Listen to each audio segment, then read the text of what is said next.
word faith, we're going to dive into what the Bible actually says it means. And I have a feeling that what we find might be completely different from what you've always thought. So let's just get right into it. When you hear the word faith, what's the first thing that pops in your head? For a lot of us, it's this idea, right? A blind leap, believing in something with zero evidence to back it up. That's a super common perception. But is it actually what the Bible is talking about? And right here, you can see the two ideas side by side, and the contrast is, well, it's stark. The world often pitches faith as this blind leap, but the Bible, it paints a totally different picture. It describes faith as a reasoned trust, a conviction that's actually built on evidence, on character, on things that have already been demonstrated.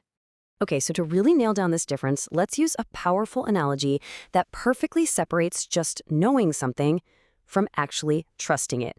We're going to talk about the tightrope walker.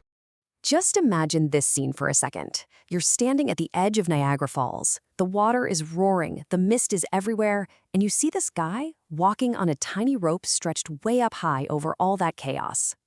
And he's not just walking. He's pushing a heavy barrel full of rocks across with him. You watch him do it, not once, not twice, but 20 times, back and forth, and he never even stumbles. You have seen, with your own eyes, undeniable proof of his incredible skill. So at this point, what do you have? You have knowledge, right? You've seen the evidence. You believe, with 100% certainty, that he is capable of crossing that rope. It's intellectual. You know it's true. But that's not faith. Not yet, anyway. And here it is, the moment of truth. The man dumps out the rocks, he looks right at you, and he asks, "Do you believe I can carry you across?" And of course, based on everything you just saw, you say, "Yes, absolutely." And then he says, "Okay, get in." So, what do you do? That is the biblical definition of faith. See, it's not just knowing he can do it. Faith is getting in the barrel. It's acting on what you know. It's putting your full weight, your life, your trust, into something you have every reason to believe is true. And look, this whole idea, this isn't just a clever analogy. It's the exact pattern we see God use over and over and over again throughout the Bible. He doesn't just demand trust out of nowhere. He builds a case for why he is trustworthy. You can almost think of it like God's resume. I mean, think about it. Before he asks Moses to go stand up to Pharaoh, the most powerful man in the world, what does he do? He proves his power over nature. Before a young David faces Goliath, God had already proven he was a deliverer from lions and bears. And before Jesus ever asked his disciples to trust in something as wild as the resurrection, he spent years proving his power over everything: demons, disease, nature, even death itself. He shows, then he asks for trust. So you see, faith and confidence, they're not enemies. They're not opposites at all. In fact, they're deeply connected. It's fascinating, right? The actual word confidence comes from the Latin confide, which literally means with faith. Biblical faith is a confidence that's been persuaded by the rock-solid character of God. And that's why this metaphor from the Bible is so perfect. God is called a rock. And we're not talking about a little pebble you can kick around.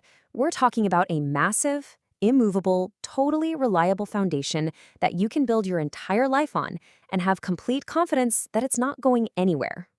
Okay, but it gets even cooler. Let's see how this concept of faith builds out.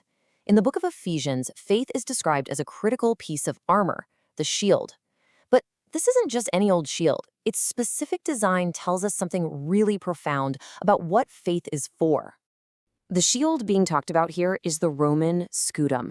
And this thing wasn't some little round shield. No way. The scutum was this huge, curved, rectangular shield. And that curve was a genius design. It wasn't just about stopping an attack head-on.